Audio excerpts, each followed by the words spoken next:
Puji Tuhan, selamat bertemu kembali dalam ibadah raya yang kedua ya, sangat luar biasa. Jin, boleh layarnya mungkin di ini ya. Ya, Bapak Ibu yang terkasih, mungkin saya tanya dulu nih, udah tahu semuanya ya hari ini hari apa ya Bapak Ibu ya? Hari apa? Ya. Udah ada cotekannya di belakang ya, hari Pentakosta Bapak Ibu ya. Jadi bukan hari ulang tahun Bapak Gembala ya, masih minggu depan Bapak Ibu ya. Udah pada siapin kadonya belum Bapak Ibu Bapak Gembala ya. Jangan lupa minggu depan dibawa Bapak Ibu ya. Kalau nggak terima kado nanti Bapak Gembala nggak kasih berkat juga Bapak Ibu ya. Bapak Ibu yang terkasih, saya terus terang waktu menyiapkan khotbah itu saya agak sedikit kelupaan bahwa hari ini adalah hari Pentakosta. Jadi saya nyiapin tema yang lain. Tapi puji Tuhan, terus saya ingetin ini kan Pentakosta, ngapain kamu khotbah yang lain katanya. Oke, akhirnya saya ubah menjadi peringatan hari Pentakosta ya Bapak Ibu ya. Sebelum kita dengarkan khotbah seperti biasa, kita dengarkan pantun dulu Bapak Ibu ya. Jadi hari ini pantunnya banyak dan ayatnya juga banyak Bapak Ibu ya. Jangan menyesal datang ibadah 2 karena pantunnya banyak Bapak Ibu. Jangan lupa cakepnya Bapak Ibu ya. Dan jangan juga lupa amplopnya nanti Bapak Ibu ya. Terbang tinggi burung merpati, membawa ranting tanda damai. Roh Kudus datang memenuhi hati dengan kuasanya yang tak pernah usai. Ya. Karena semuanya jadi usai Bapak Ibu ya.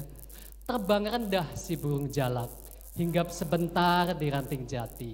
Datanglah Roh Kudus dengan api menyala, mengubah hati menjadi berani dan suci ya. Cakepnya nggak ada ya, ganti amplop aja nanti Bapak Ibu ya. Puji Tuhan Bapak Ibu, hari ini kita merayakan suatu hari yang sangat besar di dalam iman dan sejarah keselamatan kita Bapak Ibu ya, yaitu Hari Raya Pentakosta. Kalau di bangsa Yahudi, Hari Raya Pentakosta ini merupakan hari perayaan yang terbesar kedua setelah Hari Raya Paskah Bapak Ibu. Jadi Paskah yang paling besar, yang kedua adalah Hari Pentakosta. Kalau di Indonesia kebalik, Natal yang pertama paling ramai ya kan, karena bagi-bagi kado, ada center kelas segala macam. Paskah yang kedua, Pentakosta nggak ada apa-apanya. Ini buktinya hiasannya nggak ada di sini Bapak Ibu ya. Pentakosta nggak ada apa-apanya tempat ibadah. Ini adalah satu hari besar buat iman dan sejarah keselamatan kita ya. Dan luar biasanya hari Pentakosta kali ini diperingati 2 hari setelah Hari Raya Idul Adha Bapak Ibu. Ya, sangat luar biasa ya. Dan di Muslim juga agak sedikit berbeda Bapak Ibu.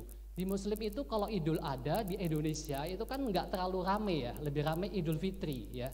Saya punya tetangga itu kerja di Kedutaan Arab Saudi. Ternyata Hari Raya Idul Adha di Arab Saudi itu diperingati sangat luar biasa. Dia libur 10 hari Bapak Ibu. Kalau Idul Fitri cuma liburnya pas hari hanya saja, jadi kebalik. Ya makanya beda-beda Bapak Ibu ya, tergantung sejarahnya Bapak Ibu. Ya, dan yang sangat luar biasa Bapak Ibu, Hari Raya Idul Adha kemarin ini membuat orang Cina bingung Bapak Ibu. Kita bicara sepak bola Bapak Ibu ya, kita baru aja mengalahkan Cina 1-0 kan, hari Rabunya 1-0. Hari Kamisnya orang Cina bilang, luar biasa seluruh bangsa merayakannya dengan menyembelih sapi dan kambing Bapak Ibu. Jadi orang Cina bingung, baru sekali-kalinya ngalahin Cina, itu udah dirayakan seluruh bangsa dengan memotong sapi dan kambing ya, luar biasa Bapak Ibu ya. Baik Bapak Ibu, haleluya. Hari ini bukan sekedar perayaan sejarah, tapi pengalaman rohani yang hidup dan penuh kuasa Bapak Ibu. Ya, kita akan bicara mengenai sejarahnya Bapak Ibu. Kita bicara sejarah dulu Bapak Ibu ya. Nanti setelah sejarah ada biologi, ada fisika, ada kimia, ada matematika juga Bapak Ibu ya. Jadi matematika itu yang paling sulit Bapak Ibu, nanti kita akan bicara matematika. Kadang-kadang saya juga bingung, matematika ini buat anak-anak zaman sekarang ya, itu kok sulit sekali. Saya beberapa kali mewawancara anak-anak untuk bekerja, itu ternyata mereka menjawab 7 kali 8 aja sama dengan 62 Bapak Ibu. 5 tambah 6 aja 12, saya jadi bingung. Jadi anak-anak SMA ini belajar matematikanya gimana ya?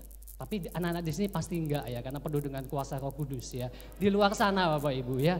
Ya, kadang-kadang saya bingung, saya bikin soal yang sederhana. Saya membeli nasi goreng dengan harga 22.000 2 biji. Lalu saya tambahkan es teh manis jumbo 2 biji harga 12.000. Bingung enggak ada yang jawab Bapak Ibu. Hitungannya panjang dari atas ke bawah tapi jawabannya enggak ada yang benar. Ya. Belum lagi kalau dijawab lagi, saya membayar dengan 100.000, kembalinya berapa? Tambah salah lagi Bapak Ibu ya. Jadi matematika paling sulit, makanya nanti setelah sejarah kita belajar matematika Bapak Ibu ya. Jangan khawatir Bapak Ibu. Ada Pak Gembala, ada anaknya yang jago matematika di sini, nanti kita belajar sama-sama. Sebelum belajar sejarah, saya mau pantun lagi Bapak Ibu. Pak Sugi ini niat khotbah enggak sih sebenarnya, kok pantun melulu katanya. Ya, biarin deh. Air mengalir ke dalam kolam, ikan menari di dalamnya. Sejarah Pentakosta dari zaman silam mengarah pada janji yang sempurna. Ya, satu lagi Bapak Ibu, nasi tumpeng di atas meja, di tengah-tengah daun pisang. Pentakosta punya sejarah lama, dari Taurat sampai Injil yang terang. Haleluya. Kita bicara lagi tentang perjanjian lama Bapak Ibu ya. Jadi Pentakosta di perjanjian lama itu merayakan perjanjian Allah dengan umatnya di Gunung Sinai. Itu turunnya hukum Tuhan di dalam kedua loh batu kepada perantara Nabi Musa. Itu berupa 10 perintah Allah dalam dua loh batu. Ini terjadi 50 hari setelah Exodus dari Mesir atau 50 hari setelah Paskah. Jadi sebenarnya Pentakosta itu sudah dirayakan sejak hari perjanjian lama Bapak Ibu. Di sana dikatakan bahwa merupakan hari raya 7 minggu ya, atau Shavuot. Ya, nanti Bapak Ibu baca ya ayatnya di Keluaran 31:18 dan Imamat 23 ayat 15 sampai 21. Saya nggak bacakan karena nanti banyak pantunnya Bapak Ibu ya. Dalam tradisi perjanjian lama, ini udah ya. Dalam tradisi perjanjian lama, Pentakosta merupakan hari besar kedua dalam tradisi Yahudi. Lalu apa yang dilakukan oleh bangsa Yahudi pada waktu itu?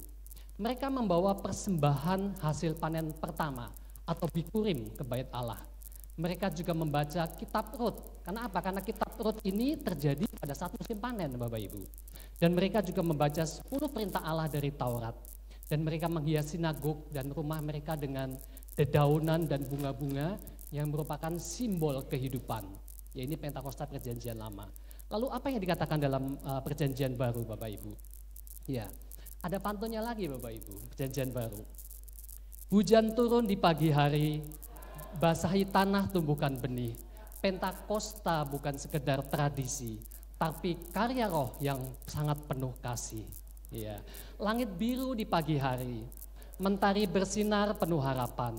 Pentakosta bukan ritual semata, tapi hari kuasa ilahi dicurahkan. Amin Bapak Ibu, puji Tuhan, berikan tepuk tangan yang luar biasa buat Tuhan kita Yesus Kristus. Nah, tadi udah bicara sejarah. Kita akan bicara tentang matematika sekarang Bapak Ibu ya. Perjanjian baru berbicara tentang Pentakosta dalam angka-angka dalam matematika. Yang pertama kita akan bicara angka 3 Bapak Ibu. Ini permulaan daripada sejarah Pentakosta, dimulai ketika Yesus mati di kayu salib dan dia bangkit pada hari yang ketiga. Kemudian setelah dia bangkit selama 40 hari Yesus menampakkan dirinya pada banyak orang sebelum dia naik ke surga.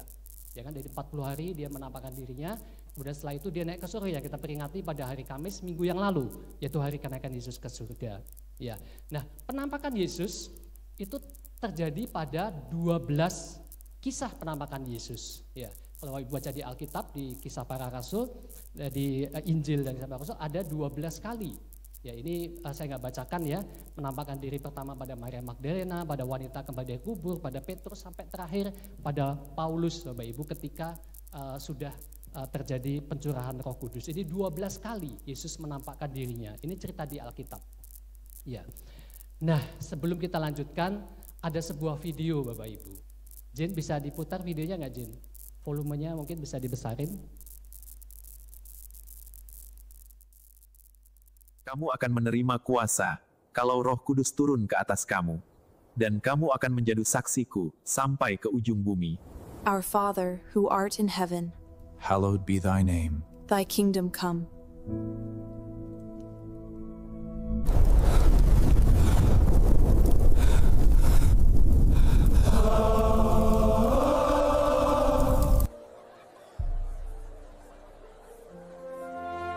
Diberkatilah jemaat GBI Bumi Anggrek.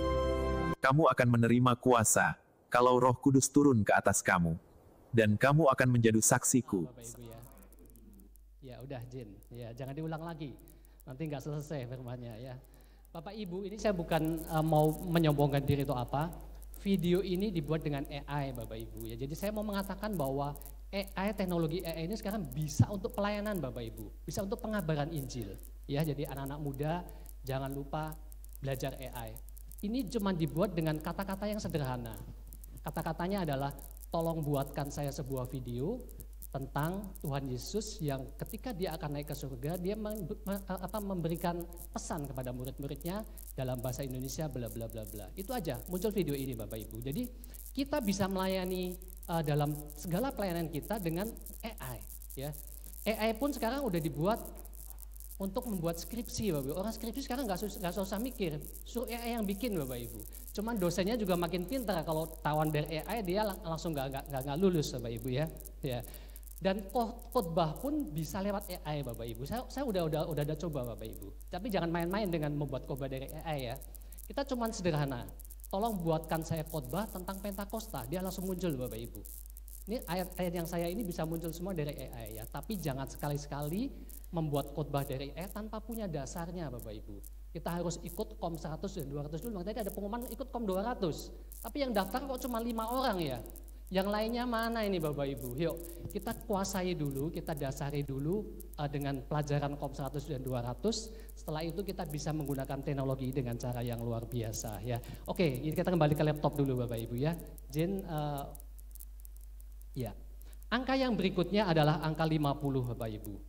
50 hari setelah hari Paskah atau 10 hari setelah kenaikan Tuhan Yesus, ini bicara tentang arti Pentakosta, yaitu hari ke-50 setelah Paskah atau minggu ke-7 setelah Paskah. Kata Pentakosta berasal dari bahasa Yunani yaitu Pentekost, artinya ke-50. Jadi Pentakosta itu artinya adalah 50, menunjuk pada hari ke-50 setelah Paskah. Nah, dalam perjanjian baru, hari Pentakosta adalah hari pencurahan Roh Kudus kepada para murid, sebagaimana kita bisa baca di dalam Kisah Para Rasul 2 ayat 1 sampai dengan 4. Yuk kita baca sama-sama Bapak Ibu ya. Kisah Para Rasul 2 ayat 1 dengan 4. 1, 2, 3. Ketika tiba hari Pentakosta, semua orang percaya berkumpul di satu tempat. Tiba-tiba turunlah dari langit suatu bunyi seperti tiupan angin keras yang memenuhi seluruh rumah di mana mereka duduk. Dan tampaklah kepada mereka lidah-lidah seperti nyala api yang bertebaran dan hinggap pada mereka masing-masing. Maka penuhlah mereka dengan Roh Kudus. Lalu mereka mulai berkata-kata dalam bahasa-bahasa lain seperti yang diberitakan oleh Roh itu kepada mereka untuk mengatakannya. Jadi Bapak Ibu, seperti yang tadi di video tadi, ini adalah kisah dari Kisah Para Rasul Bapak Ibu ya. Pada hari Pentakosta atau Syafot itu, murid-murid Tuhan Yesus sedang memperingati Pentakosta juga.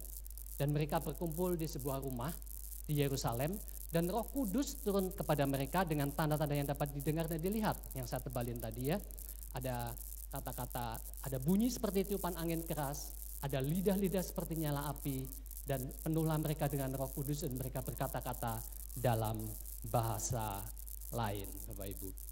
Ya, nah ada kata-kata semua orang percaya di situ Bapak Ibu.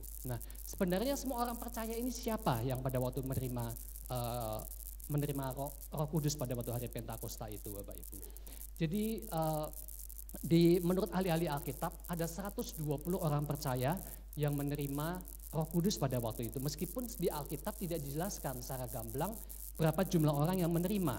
Tetapi di dalam ayat yang sebelumnya di Kisah Para Rasul 1 ayat 12 dikatakan, pada hari itu berdirilah Petrus di tengah saudara-saudara yang sedang berkumpul itu kira-kira 120 orang banyaknya. Meskipun ini kejadian jauh sebelum hari Pentakosta, namun para ahli Alkitab mengatakan bahwa ada 120 orang yang waktu itu menerima kuasa Roh Kudus ya. Angka yang berikutnya Bapak Ibu ada 15. 15 ini menunjukkan jumlah bangsa yang tercantum dalam Kisah Para Rasul yang hadir untuk mendengarkan murid-muridnya pada waktu berbicara dengan bahasa lain. Ini ayatnya Bapak Ibu. Waktu itu di Yerusalem, diam orang-orang Yahudi yang saleh dari segala bangsa di bawah kolong langit. Ketika turun bunyi itu berkerumunlah banyak orang. Mereka bingung karena mereka masing-masing mendengar itu berkata dalam bahasa mereka sendiri. Mereka semua tercengang-cengang dan heran lalu berkata, bukankah mereka semua yang berkata-kata itu orang Galilea? Bagaimana mungkin kita masing-masing mendengar mereka berkata-kata dalam bahasa kita sendiri, yaitu bahasa yang kita pakai di negeri asal kita. Jadi semua orang itu banyak berasal dari berbagai bangsa, tapi ketika murid itu berkata-kata di dalam roh itu, mereka bisa mengerti. Ya, seperti tadi di dalam video kan kita bisa mengerti Bapak Ibu ya, diberkatilah GBI Bumi Anggrek, itu kita mengerti ya Bapak Ibu ya. Karena seolah-olah itu ada kita mendengar dalam bahasa kita. Ya, ini adalah jumlah daripada orang-orang yang mendengarkan. Mereka ada dari Partia, Media, Elam, Mesopotamia, Yudea, Kapadokia, Pontus dan Asia dan seterusnya Bapak Ibu. Jadi ada 15 bahasa yang pada waktu itu mereka bisa dengarkan dari perkataan para rasul. Ya, para rasul itu mulai berkata-kata dalam berbagai bahasa asing dan orang-orang berkumpul di Yerusalem ini adalah senolalia Bapak Ibu. Jadi berbeda dengan glosolalia. Senolalia itu berbicara dalam bahasa lain yang bisa dimengerti karena itu adalah bahasa yang ada di dunia ini. Sedangkan glosolalia itu berbicara dalam bahasa yang tidak dimengerti. Ya, seperti yang biasa kita lakukan dalam ibadah-ibadah, kita berbicara dalam satu bahasa yang kita nggak mengerti dan orang lain nggak mengerti. Yang mungkin bisa diterjemahkan oleh orang lain bisa juga tidak. Karena itu merupakan satu pujian atau satu perkataan yang ditaruh oleh Roh Kudus di dalam mulut kita. Ya. Para murid berbicara dalam berbagai bahasa itu menunjukkan bahwa tanda Injil siap disebarkan ke berbagai bahasa. Ya. Bahkan Merrill C. Tenney mengatakan bahwa hari Pentakosta itu adalah hari lahir gereja. Karena apa? Karena hari itu mulainya kuasa Roh Kudus turun atas para rasul. Pada murid-murid Yesus untuk memberikan kekuatan dan kuasa untuk memberitakan kabar baik. Itu adalah lahirnya gereja mula-mula. Jadi hari lahir gereja adalah pada hari Pentakosta. Angka yang terakhir Bapak Ibu, angka yang sangat besar. Angka 3.000 Bapak Ibu. Apa artinya 3.000? Itu adalah jumlah orang yang dibaptis pada hari pertama. Ketika mereka sedang bercakap-cakap bahwa mereka melakukan bahasa-bahasa itu seperti orang yang mabok katanya. Maka Petrus dia bangkit berdiri dan menjelaskan kepada mereka. Dan kemudian dia berkhotbah kepada ribuan orang itu. Dan ketika itu ada 3.000 orang dikatakan di situ, maka bangkitlah Petrus berdiri dengan ke-11 rasul itu dan dengan suara nyaring dia berkata pada mereka, "Hai kamu orang Yahudi dan kamu yang tinggal di Yerusalem, ketahuilah dan camkanlah perkataanku ini." Dan di 2 ayat 41 dikatakan bahwa orang-orang yang menerima perkataannya itu memberi diri dibaptis dan pada hari itu jumlah mereka bertambah kira-kira 3.000 jiwa. Dalam sekali khotbah Petrus menyelamatkan 3.000 jiwa Bapak Ibu yang dibaptis. Bapak Ibu bayangkan, di sini mungkin hadir sekitar mungkin berapa 200-an kali ya, 100 lebih. Anggap aja 200-300. Berarti ada 10 kali orang di sini yang pada waktu itu diselamatkan, ya, menerima Yesus melalui baptisan air Bapak Ibu. Luar biasa Bapak Ibu ya. Itu memberikan satu kekuatan bahwa dengan kuasa Roh Kudus apapun bisa kita lakukan. Amin Bapak Ibu. Ya. Kita nyanyi dulu. Ini pemusiknya mana? Kabur semua. Saya mau nyanyi sendiri ya. Kita nyanyi yang lagu sederhana ya. Api Pentakosta menyala. Api Pentakosta menyala. Api, api, api, api, api. Api Pentakosta menyala. Pentakosta menyala, api Pentakosta menyala, api, api, api, api, api, api Pentakosta menyala. Agak cepat ya. Oh ya. Api Api Pentakosta menyala, api Pentakosta menyala, api, api, api, api, api, api Pentakosta menyala, Api Pentakosta menyala. Haleluya, berikan tepuk tangan Bapak Ibu. Silakan duduk kembali Bapak Ibu. Bapak Ibu, kita bicara yang berikutnya yaitu tentang nubuat dan janji. Jadi jangan bosan Bapak Ibu. Setiap ayat dalam Alkitab Perjanjian Baru itu selalu merupakan penggenapan nubuat Bapak Ibu. Ya, jadi Perjanjian Baru itu enggak terjadi secara tiba-tiba atau bahasa Spanyolnya secara ujuk-ujuk Bapak Ibu ya. Tetapi dia sudah direncanakan. Ya, sudah direncanakan beribu-ribu tahun yang lalu. Ya. Dan ini adalah janji nubuatan Pentakosta sejak perjanjian lama ya. Pantun lagi dulu Bapak Ibu ya. Wow. Jalan-jalan ke Yerusalem, beli roti isi kurma. Angin datang tiada diam, murid kaget luar biasa. Para nabi sudah bersuara dari dahulu hingga zaman sekarang. Roh Kudus dicurahkan, janji Allah nyata di hari mulia. Haleluya Tuhan. Satu lagi Oma Cici ya, mohon maaf Oma Cici, saya ambil alih puisinya Oma Cici. Burung merpati lewat melintas, hinggap manja di jendela. Tiba-tiba terdengar suara, lidah api pun turun menyala. Janji Allah bukan sembarang, sabdanya penuh makna. Pentakosta jadi bukti nyata, kuasa turun tanpa tertunda. Haleluya, puji Tuhan, luar biasa. Bapak Ibu, pantun ini juga saya buat lewat AI, Bapak Ibu, bukan saya yang bikin Bapak Ibu ya. Dibohongin semua ya Bapak Ibu ya. Tapi kalau bikin AI jangan langsung terima plek Bapak Ibu ya, diubah dulu, artinya bener enggak ya. Seperti tadi ya, ikut Kom 100 dulu baru bikin AI untuk khotbah firman Tuhan Bapak Ibu ya. Jangan sampai nanti salah disampaikannya Bapak Ibu ya. Bapak Ibu yang terkasih, yang pertama adalah nubuat Yoel. Ini dikatakan oleh Petrus di dalam Kisah Para Rasul 2 ayat 17 sampai dengan 21. Ya. Di situ dikatakan bahwa akan terjadi, ini Petrus yang bicara Bapak Ibu ya, akan terjadi ini pada waktu setelah Petrus berbicara menerangkan bahwa mereka bukan mabuk loh. Nah, akan terjadi pada hari-hari terakhir demikianlah firman Allah bahwa aku akan mencurahkan rohku ke atas semua manusia, maka anak-anakmu laki-laki dan perempuan akan bernubuat dan teruna-terunamu akan mendapat penglihatan-penglihatan dan orang-orangmu yang tua akan mendapat mimpi. Juga ke atas hamba-hambaku laki-laki dan perempuan akan kucurahkan rohku pada hari-hari itu dan mereka akan bernubuat dan aku akan mengadakan mujizat-mujizat di atas, di langit dan tanda-tanda di bawah, di bumi, darah dan api dan gumpalan-gumpalan asap. Matahari akan berubah menjadi gelap gulita dan bulan menjadi darah sebelum datangnya hari Tuhan yang besar dan mulia itu. Dan barang siapa yang Pak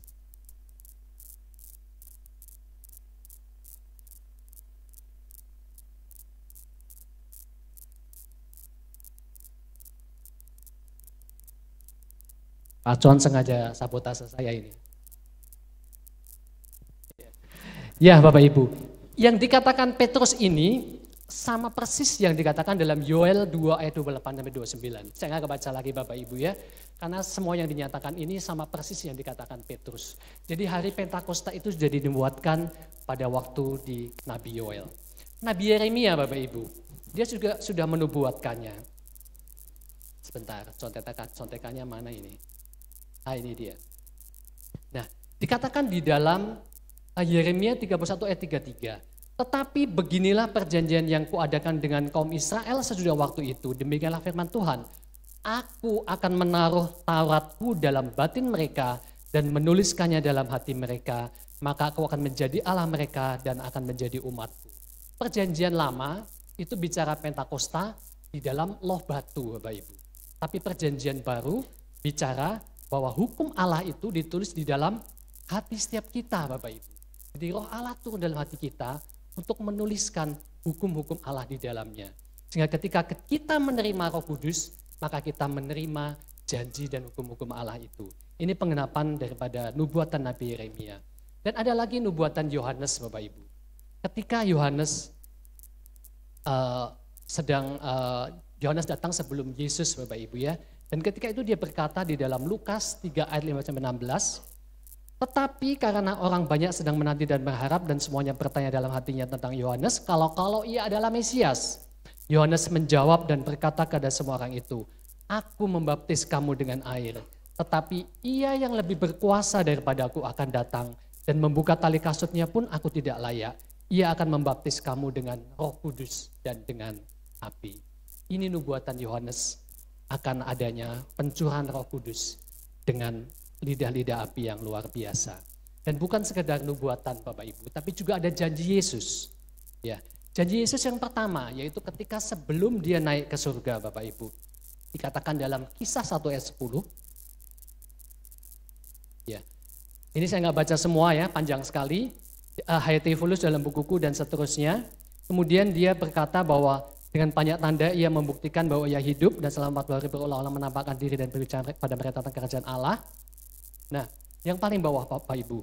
Pada suatu hari ketika ia makan bersama-sama dengan mereka, ia melarang mereka meninggalkan Yerusalem dan menyuruh mereka tinggal di situ menantikan janji Bapa yang demikian katanya, telah kamu dengar daripadaku, sebab Yohanes membaptis dengan air, tapi tidak lama lagi kamu akan dibaptis dengan Roh Kudus. Yesus menjanjikan bahwa para muridnya akan dibaptis dengan Roh Kudus. Di dalam masih dalam Kisah 1 ayat 10, saya baca yang tebal aja Bapak Ibu ya. Tetapi kamu akan menerima kuasa. Ya, kalau Roh Kudus turun ke atas kamu dan kamu akan menjadi saksiku di Yerusalem dan di seluruh Yudea dan Samaria dan sampai ke ujung bumi. Dan kemudian setelah itu dia terangkat. Ya, setelah dia terangkat pun dia masih memberikan janji Bapak Ibu yang akan kita tunggu kedatangannya, yaitu janji bahwa dia akan datang kembali seperti saat dia naik terangkat ke surga. Itu yang sudah kita dengarkan setiap pagi, doa pagi mengenai pembacaan Wahyu, bahwa Yesus akan datang kembali untuk yang kedua kalinya.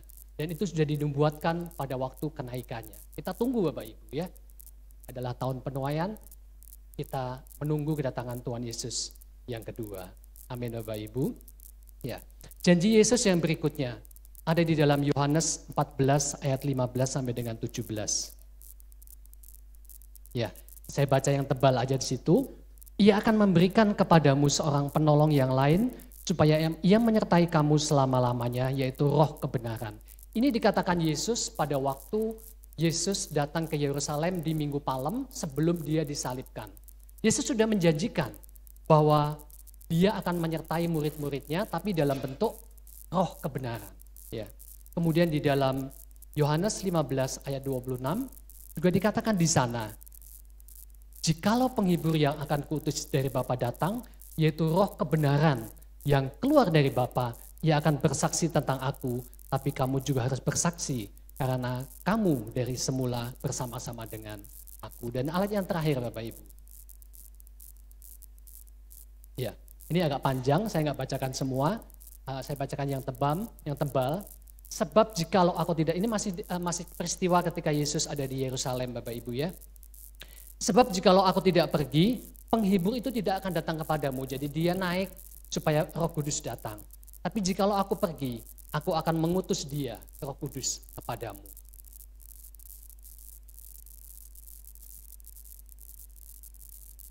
Jin, balik dulu kayaknya. Ya sebelumnya.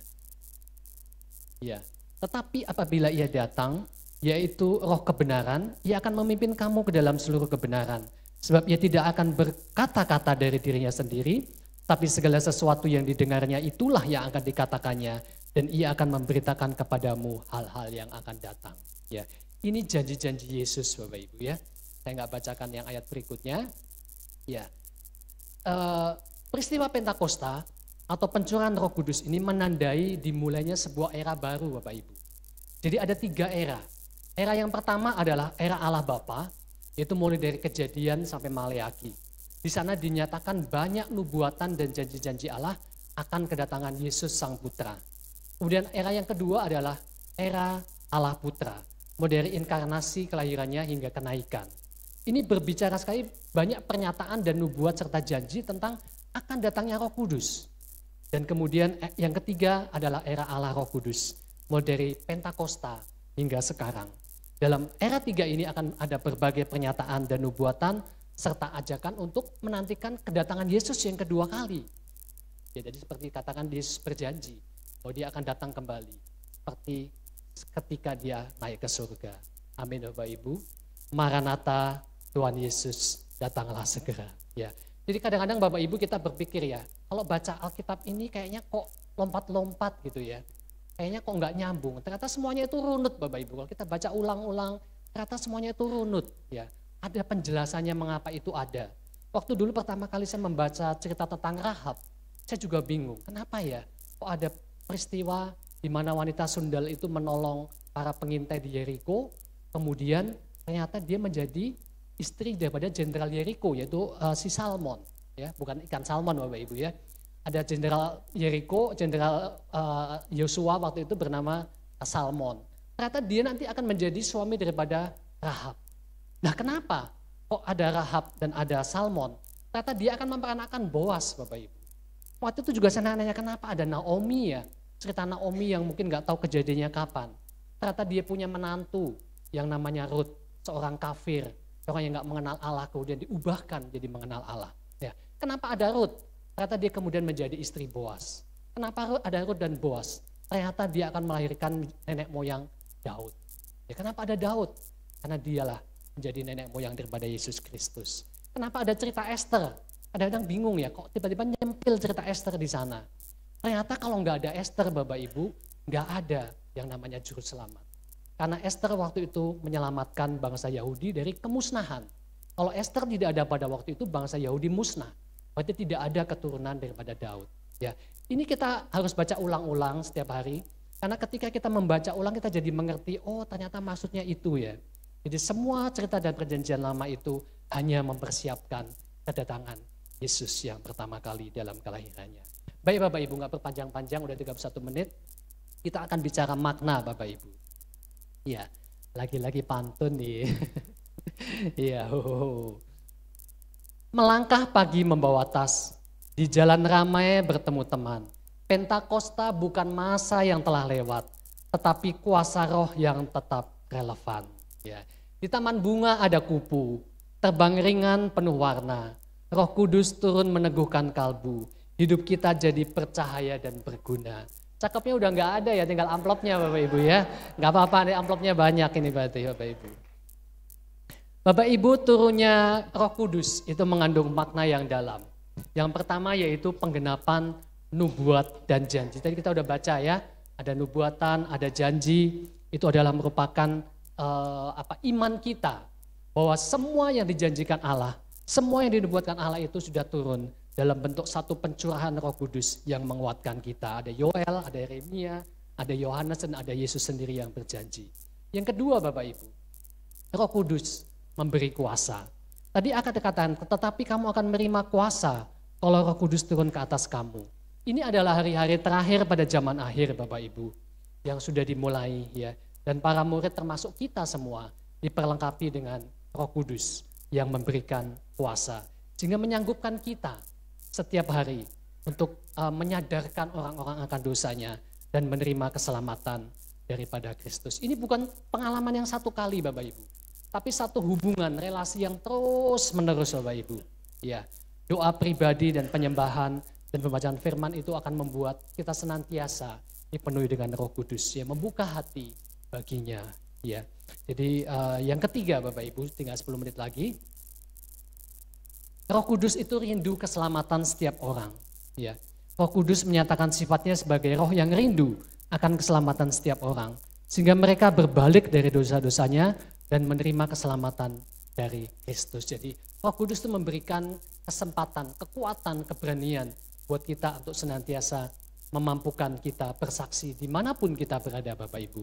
Roh Kudus memberikan keberanian dan hikmat. Mengubah ketakutan jadi keberanian. Bapak Ibu tadi bayangkan ketika Petrus yang pernah menyangkal Yesus, ternyata dia setelah terima Roh Kudus, dia memiliki keberanian untuk berkata-kata di depan ribuan orang. Yang mungkin waktu itu terasa menakutkan. Karena waktu itu baru terjadi kematian, kebangkitan, dan kenaikan Tuhan Yesus. Mungkin murid-murid masa ketakutan dan cemas, tapi dengan kuasa Roh Kudus itu mereka dikuatkan. Dan ketika Petrus berkhotbah, 3.000 orang bertobat. Ya, jadi Roh Kudus bukan hanya untuk pendeta, gembala, untuk pengerja-pengerja, tapi untuk kita semua Bapak Ibu. Senantiasa kita harus berdoa meminta Roh Kudus agar senantiasa kita bisa dipakai Tuhan dengan cara yang sangat luar biasa. Amin Bapak Ibu. Ini yang terakhir Bapak Ibu ya, penutupnya. Pentakosta masih terjadi hari ini. Karena penutup maka pantunnya agak panjang Bapak Ibu ya. Mohon maaf sekali lagi Oma Cici, ini puisi Oma Cici ya. Saya baca langsung berurutan, gak perlu cakep Bapak Ibu ya, karena panjang. Minum teh di pagi hari, hangatkan badan beri semangat. Roh Kudus bawa sukacita sejati, mengubah hidup jadi bertampak. Bunga mawar harum semerbak, disiram pagi penuh cinta. Kalau hidup dipenuhi Roh Kudus yang bijak, kita pun jadi terang di dunia. Mentari tenggelam di ufuk barat, hari berganti malam penuh bintang. Pentakosta bukan hanya jejak sejarah, tapi kuasa hidup yang terus berkembang. Selesai sudah kisah cerita, semangat baru mari dibina. Pentakosta bukan hanya kata, tetapi hidup baru dalam kuasa ilahi yang nyata. Amin, berikan tepuk tangan yang luar biasa buat Tuhan kita Yesus Kristus ya. Bapak Ibu, sebentar sabar. Boleh kalau mau naik boleh. Tapi masih ada satu bagian lagi Bapak Ibu. Masih ada satu slide lagi Bapak Ibu ya. Bapak Ibu coba, Bapak Ibu kan punya handphone ya. Coba handphonenya dibuka Bapak Ibu. Ya. Tadi kan udah banyak yang buka handphone kan, banyak yang main game, yang nonton video, yang buka WhatsApp. Sekarang saya minta buka handphonenya. Di bagian atas handphone kita itu ada seperti ini enggak Bapak Ibu? Ada ya. Nah apa sih maknanya ini dan apa hubungannya dengan Roh Kudus? Jadi setiap kali kita lihat handphone, kita tahu bahwa ada Roh Kudus di sana. Ya. Yang pertama Bapak Ibu, ini bicara tentang apa Bapak Ibu? Sinyal. Ya kan? Kalau nggak ada sinyal, kita nggak bisa menelpon, nggak bisa terima WhatsApp. Gak bisa nonton YouTube, ya kan? Gak bisa upload TikTok ya Bu Yuli ya, gak bisa update status ya kan? Gak ada sinyal, statusnya nanti baru muncul setelah ada sinyal. Sinyal itu melambangkan koneksi langsung ke surga. Kita punya akses langsung ke Bapa karena ada Roh Kudus di sana. Ya, pada waktu kita berdoa izinkan Roh Kudus itu memimpin, gak cuman sekedar logika kata-kata. Atau saat kita bingung, cemas, khawatir, ya mungkin saat ini banyak orang bingung, cemas, khawatir ya karena mau cari kampus atau usahanya lagi menurun. Ini banyak orang bilang katanya bulan-bulan ini usahanya menurun semua katanya, sepi katanya. Karena apa? Karena daya beli menurun katanya. Ya, yang sedang bingung, tokonya nggak laku, ya kan? Saya melihat di alun-alun itu banyak. Alun-alun itu kan ramai biasanya kalau malam minggu Bapak Ibu yang suka pulang lewat alun-alun, ternyata makin berkurang warung di sana. Tidak ada kehidupan lagi. Ya. Ketika kita semua cemas, mau ngambil keputusan apa di saat yang sulit ini?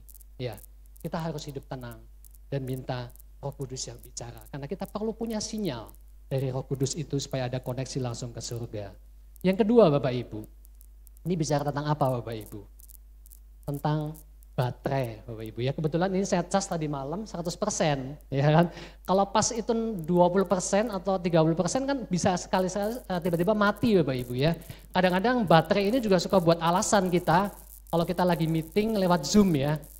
Baterai saya tinggal sedikit nih, saya keluar dulu ya. Padahal sebenarnya kita udah bosen ikut meeting itu gitu kan. Padahal baterainya masih tinggi ya. Kebetulan ini masih 100% Bapak Ibu ya. Baterai yang penuh itu bicara tentang Roh Kudus sebagai power bank atau charger rohani kita Bapak Ibu. Ketika iman kita mulai lemah, lelah, hati jadi dingin, kita perlu dicas ulang oleh Roh Kudus. Ya, ketika kita menghadapi tekanan hidup, kita minta dari kuasa Roh Kudus supaya kita diringankan. Ya, ketika kita melayani bukan soal kita kuat atau kita berbakat. Ya, mungkin kita melayani nyanyi dengan suara yang sangat nyaring, dengan saku sangat merdu ya. Beda dengan saya ya lagunya fals terus Bapak Ibu ya. Tetapi tanpa kuasa Roh Kudus, pelayanan itu kosong Bapak Ibu. Bahasa Spanyolnya komplong katanya ya.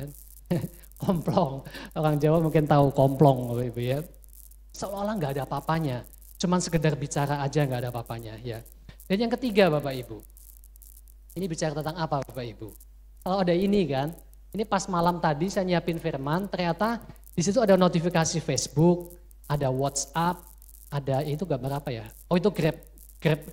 Pas kebetulan ada saya buka Grab Merchant karena ada pelanggan yang batalin pesanan. Udah dibikin masakannya dibatalin, maka muncul di situ. Ada Telegram dan ada Facebook yang lain. Ya, ini bicara tentang bahwa Roh Kudus itu menjadi notifikasi di dalam setiap kehidupan kita sehari-hari.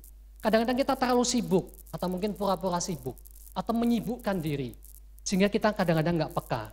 Tapi ketika Roh Kudus itu menjadi notifikasi rohani, dia mengingatkan kita jangan ambil jalan yang salah, jangan kita menjauh dari Tuhan, jangan kita takut dan menyerah karena ada kuasa Roh Kudus, ada Tuhan yang senantiasa menolong, melindungi dan menopang kita. Amin Bapak Ibu. Dan yang terakhir Bapak Ibu, kenal semua nih Bapak Ibu ya, pasti ada di HP Bapak Ibu kan, coba satu-satu ada yang enggak yang ada, pasti semuanya ada nih Bapak Ibu. Ya, ada WhatsApp, ada Telegram, ada Instagram yang selalu diupdate statusnya setiap hari Bapak Ibu ya. Ada Facebook yang selalu, ini sekarang lagi marak Facebook Pro, cari duit dari Facebook Pro. Banyak yang saya lihat yang pakai Facebook Pro di sini, cari duit. Jadi mengupload dapat duit katanya, anak-anak muda pasti udah pakai ya. Ada apa itu TikTok, nah, ini kesukaannya Bu Yuli ini TikTok ya, selalu update status TikTok setiap hari. Ada apa itu ya, GoFood, nah, ada GoFood dan GrabFood ya. Kalau buka GoFood dan GrabFood jangan lupa ketik Kedai Juanda 105, pesan di sana Bapak Ibu ya, haleluya. Ada kupon, anak-anak muda pasti suka kupon, makan pakai diskon 25% pakai kupon Bapak Ibu ya. Ya, Kedai Juanda juga ada di kupon Bapak Ibu, tinggal ketik aja Bapak Ibu ya. Ada Shopee ya kan, dan ada nenek-nenek Tokopedia juga. Dan ada yang terakhir itu YouTube Bapak Ibu. Nah ini bicara tentang apa Bapak Ibu? Tentang aplikasi. Aplikasi yang ada di handphone kita.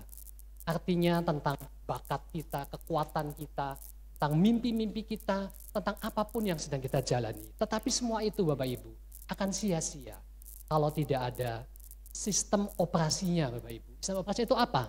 Android atau iOS Bapak Ibu ya. Nah, Roh Kudus melambangkan sistem operasi yang ada di dalam jiwa kita. Apakah Roh Kudus menjadikan sistem operasi dalam jiwa kita atau justru media sosial ini yang menjadi sistem operasi dalam jiwa kita Bapak Ibu? Yuk sama-sama. Kita sekarang hanya bergantung pada sistem operasi yang adalah Roh Kudus itu dalam jiwa kita. Bukan kita menginginkan media sosial mengubah karakter kita. Kadang-kadang kan kita kan belajar karakter di media sosial ya. Kita buka IG. Oh ternyata keberanian adalah bla bla bla bla bla. Oh kebahagiaan adalah bla bla bla bla bla. Tapi kita lupa bahwa sistem operasi yang mengubah karakter kita adalah kuasa Roh Kudus itu yang ada di dalam jiwa kita. Amin Bapak Ibu. Yuk sama-sama kita bangkit berdiri. Pentakosta bukan sekedar kisah indah masa lalu. Roh Kudus masih bekerja hari ini. Mari kita semua memberi tempat baginya dalam hidup kita. Mari kita buka hati. Biarkan api roh membakar segala hal yang merintangi dan hati pikiran kita. Biarkan angin roh mendorong kita kepada panggilan yang lebih besar.